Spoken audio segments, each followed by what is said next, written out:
但是在那个年代当中，我们也很讨厌我们老师，但是呢，每次被处罚之后，我们就会听老师的话。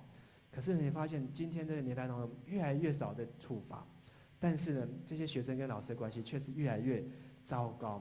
光在这个礼拜的新闻当中就有2则，我看到有2则，其他没看到可能更多。好，一个是学生打老师，直接打老师；另外一个是学生在班上，老师在上课，好，然后呢说做一件你们最喜欢的事情，就一个同学他就跑去班上最后面，全身的衣服裤子都脱掉，只穿了一个4角裤，然后在那边拿着扫把在那边跳舞。他说这是他最喜欢做的事情，然后就有同学把影片拍上，然后老师站在台上完全不知所措。我觉得在这种没有管教的时代当中，好，跟这种关系是越来越疏离。我不知道你在你的同学班上，如果你的老师都不管你，你觉得这样好不好？如果你的老师说好，我不管你们了，你们爱作弊就去作弊吧，爱讲话就去讲话吧，你们爱不写功课就不写功课吧。老师说不管，全班同学都会哇，太棒了。我在国中阶段就曾经有一学期这样，我们让老师非常生气，老师一气之下不管了。结果呢，大家想说哇，太好了，都没有老师管，结果老师真的就不管了。所以那一学期，大家的功课都非常的差，非常的糟糕，因为这样都没有人在后面鞭笞你。上帝管教我们的目的是要让我们跟他关系更亲近。所以以希伯来书说：“我儿不可轻看神的管教，凡属所爱，神必管教。”这句话是从箴言第3章所出来的。不可轻看全能者的管教，上帝要管教你，因为他爱你，他希望跟你更接近。不要轻看上帝的管教，跟你旁边说，不要轻看上帝的管教。而在这边，在今天阿摩司书当中，我们还看到一个议题，就是公义。神他是这样子的，有权柄，因为他看见不对的事情，他一定要处罚。但是到底什么是公义？公义是不是就是完完全全正正直直、公平到极点，然后不苟言笑？因为他只要一笑，他就不公义了。他不能对人家好，他如果跟人家好，哇，他就偏心，哇，他就不公义，他就不公平了。如果公义是这样子，就是这个好像国父遗像，或是蒋公的遗像，在那个地方，哇，看起来非常的公正，大忠至正，不苟言笑。但是你看耶稣，耶稣会不会笑？我相信会。耶稣容不容易亲近？我相信小孩子都来亲近耶稣。为什么小孩子来亲近耶稣？因为他们从耶稣身上就感受到那种吸引力。如果他一个脸都拉下来，死气板板的，然后这样公义，然后这样子眼睛这样扫描，看谁做坏事，谁做坏事马上啪用闪电电他，谁做坏事啪马上用火烧他，哇，好像很公义，但是这不是公义。公义是什么呢？公义像今天我们所看到，是用爱心说出诚实话，叫听见的人得着益处。在第2章的第6节到第10节，我们今天所读的经节的前面那一段。上主这样说：以色列人再三犯罪，我一定要处罚他们。他们贪恋钱财，贩卖老实人，把无法偿还的穷人用一双凉鞋的价钱卖给人做奴隶。再来，他们践踏平民，推开路上的穷人，父子去跟同一个神庙娼妓睡觉，侮辱我的圣名。他们竟敢在祭坛旁边用穷人抵押给他们的衣服当床单。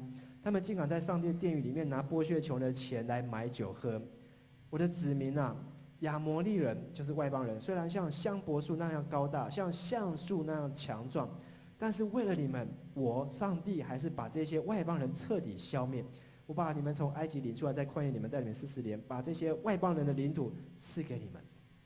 上帝在这边讲出他们的罪恶罪行，清清楚楚。为了穷人，为了钱把穷人卖掉。用一双凉鞋的钱，可能他就是为了买一双凉鞋，然后他贩卖人口，贩卖奴隶，他为了得到自己的益处，他践踏平民，把穷人踩在自己的脚底下，推开路上的穷人，叫他们闪开，不要挡开我赚钱的路，不要挡在我店门口，你会影响我赚钱。然后呢，父子一起行淫，甚至他们在庙里面献的祭，都是这些去做坏事而得来的钱财。剥削穷人的钱来买酒喝，来放纵自取。上帝的公义在这边表现出来，他说出了实话。很多时候我们不敢说实话，如果你今天在你的班上看到一个同学偷拿东西，你会不会讲出来？会，好，太好了，有人点头。但是我也相信有人犹豫，有人说看情况。如果是你最好的同学偷拿东西，你会不会跟老师讲？如果你的同学作弊，这作弊好像有点频繁，好，平常是这个稀松平常，好，但是如果同学做错事情，你会不会去提醒他，去警告他？在今天这个时代当中，大部分人告诉我们，教我们，好，这个没事不要找事做，好，少管闲事，避免惹是生非。你看到路上有人在打架、喝酒闹事，你也连警察也不要叫，你也不要靠过去，省得你自己遭殃。今天大家都已经这样视而不见，看到路上有人喊抢劫哦，好，你就赶快这样自己的钱包先顾好，然后假装没听到。甚至呢，在路上有很多这些意外的，像这礼拜被判刑的是几年前，在今年7月吗？还是今年7月？好像在花莲，一个女孩子下班骑车，然后有3个人工人，他们就在路上去欺负她，所以用货车这样子一下快一下慢，然后挡住她的路，不让她超车。就这个货车，他们还载了一个那个长长的竹竿什么，就那个骑车的女孩子就不小心就撞上去，然后刺伤，然后倒在路上。就这3个工人，他们就下来把他们这些东西捡了之后就逃逸，然后路上也都没有人看到，然后都没有人经过，然后就这样，那个女孩子就这样死掉。后来这3个人被抓到之后，被判了无期徒刑的样子。但是你看到今天社会上很多的人心真的是非常没有正直、没有正义、没有诚实。还有一次我印象很深的，是在那个火车平交道前，有一个骑机车的，他栅栏放下，他刚好不小心骑到撞到，卡住之后就跌在那个铁轨上面，跌在铁轨上面还有30秒的时间，可是呢后面已经有一些车子，居然都没有人上去帮助他，然后30秒之后火车来了，那个人就当场被火车压死。你可以看见今天的社会，已经是大家不敢做该做的事情，已经失去了那种勇敢的心、公正的心和诚实的心。你连讲都不敢，更何况要你去做呢？你连说出实话都不行，你还能够去帮助别人吗？但是说实话不是要讨人厌，而是出于爱心。我们今天在圣经里面看见上帝所说的每一段记载，都是出于上帝的爱。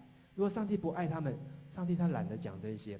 如果上帝不爱他们，上帝不会清清楚楚去把他们这些做错事情指出来，因为上帝关心他们，上帝爱他们，所以上帝把他们所做的事情都要让他们知道，说你们所做我看见。以弗所书4章15节说，我用爱心说诚实话。然后29节说，污秽的言语一句都不可出口，只要随处说造就人的好话。当你说出来的话或许是实话，但是第一个你要先检查你说话的动机里面有没有爱心，你是不是爱对方，你说出了实话。第二个，你说出来实话有没有叫对方听的人得着益处。如果你说了实话，但是对方他没有得着益处，这样你所说的话还要再更有智慧，你所说出来的话还要再祷告，让上帝帮助你。而今天我们在阿摩斯他所宣讲的信息当中，对当时这时代当中的人，除了从爱心说出的诚实话之外，第二个就是要呼吁他们悔改，不要再做这样的事情，不要再偷拿，不要再偷窃，不要再欺压贫穷的人，不要再去欺负这些好人，不要再为了自己的目的把穷人踩在脚下。第三，但是我们看见在阿摩斯的时代当中，罪人很多的罪人都有这样的挑战，在今天罪人也是有这样的挑战。罪人这边是复数，就是看别人比自己强。你知道腓立比书2章3节这样说，凡事不可结党，不可贪图虚浮的荣耀，只要存心谦卑，个人看别人比自己强。但是问题来了，今天有多少人你愿意看别人比自己强呢？今天你看别人，你会希望别人考第一名，你自己不要考第一名吗？今天你所关心的，你会希望他以后比你更棒吗？大部分只希望你的孩子比你强，大部分都只希望你的女儿比你更棒，大部分只希望你自己的人比你更好，青出于蓝胜于蓝。但是大部分人都不希望一起的人、同班的人、同一个团契、同一个小组的人比我更棒。我希望我能够站在 top 的地方，然后你们来拱我，你们来服侍我，我来领导你们。因为人就是这样子的软弱，这就是罪人。罪人总是容易骄傲，罪人总是容易看轻别人，总是会贪图虚浮的荣耀。哇，我念的学校，我的成绩，我的分数，我赚的薪水，我的收入，我住的房子，我买的车子，我穿的衣服，我的鞋子，我戴的表，我什么的，就可以做个比较。罪人就是在追逐这些比较。你看我的女朋友，你看我的男朋友，你看我的太太，看我老婆，看我生的小孩，在追逐这样的比较，表示说我比你更有能力，我比你更好。但是圣经说，凡事不可结党，不可贪图虚浮的荣耀。一起说，不可贪图虚浮的荣耀。但是我们来看，但是在阿摩斯他所看到是什么呢？上帝已经从你们的子弟当中拣选了先知，从你们的青年当中培养了拿细耳人。拿细耳人就是一生要归给神的人，离俗，好像今天的这个出家人的概念，他一生就是要服侍神，拿细耳人。但是以色列人啊，这些话说错吗？我是上主，我这样宣布了。上帝明明就有选择挑选一些人来服侍他，做先知，有挑选一些人来做离俗的人，做拿细耳人，在圣殿里面来服侍他，一生来守住耶和华的律。但是12节，但是你们却勉强这些拿细耳人喝酒，因为拿细耳人是清酒、浓酒，一滴都不可沾口，甚至你连禁止这些先知不准讲道。所以在那时候不是没有其他先知哦，如果有先知的话，不是就是说在那时候不是没有先知，但是那些先知都不能讲上帝的信息。所以为什么上帝要千里迢迢叫一个阿摩斯从南国上来到北国以色列来宣讲？因为这些先知都被封口。你知道以利亚、以利沙，那个年代先知很多，甚至在以利亚这个时代就有先知学校。我相信这支先知会继续教导传授下去。至少在以利沙那个时代的先知就有50个人以上，50个人以上。问题是这50个先知，他们是被拣选做先知，但是他们却不能讲出上帝的话。而且到北国那个时代，这些先知他们要讲信息，他们都要看人家的脸色，他们要讲话都要先看，因为他们都拿人家的薪水，他们都拿人家的供奉。所以如果你敢讲实话，你这个礼拜你这个月就要被扣薪水。所以他们都会保留。如果你敢讲谁的不对，你敢讲说谁去讹诈谁，谁去剥削谁的话，你等一下就知道。所以他们都在这样压力下面看脸色。我不知道你们在班上会不会有这样，或是在你的公司，在你工作的地方，会不会这样的辛苦？但是如果你沉浸在这样的环境当中，你会知道那是一个非常不快乐的事情，你会知道那是一个非常违背良心的事情，你会知道那是一个非常罪恶的事情，因为你这样蒙着自己的良心，昧着自己的良心，然后任凭这些罪在遮盖在你的身上。但是我的意思也不是鼓励你回去跟你的老师呛虾，说老师我不要再做虚假的人了，老板我要辞职 fire。我要讲的意思是，你可以选择更有智慧，你可以跟神来祷告寻求，但是你总是要在你的心里面要清洁，你要跟神来祷告和寻求。以利亚他也是在整个国家当中几乎没有人在祷告，但是他不能昧着他自己的良心啊，我就入境随俗吧。他总是要说出上帝的话。但是呢，当他在这个最孤单的时候，说上帝啊，你看整个国家只剩下我一个，整个国家只剩下我一个人跟你祷告。上帝说没有，我已经还预留7000个人，这7000个人是没有跟巴力跪拜。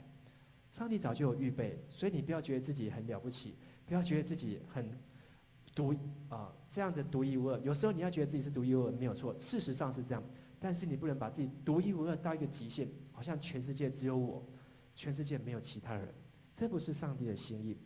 所以这些罪人他们的表现就是，他们看见上帝拣选的先知，就想办法去破坏他。你不要在教会服侍了，你不要再唱歌了，好，你来跟我们去玩啊！你要唱歌就跟我们去 KTV 去钱柜啊，就去好乐迪。你不要在教会当什么招待，来我带你去这个帮派里面当小弟，还有钱拿，在教会当招待又没有钱。好，你来我们这个帮派里面，我带你去跳8家将。好，我们也去可以有一些，还有饭可以吃，还有酒可以喝，还有烟可以抽。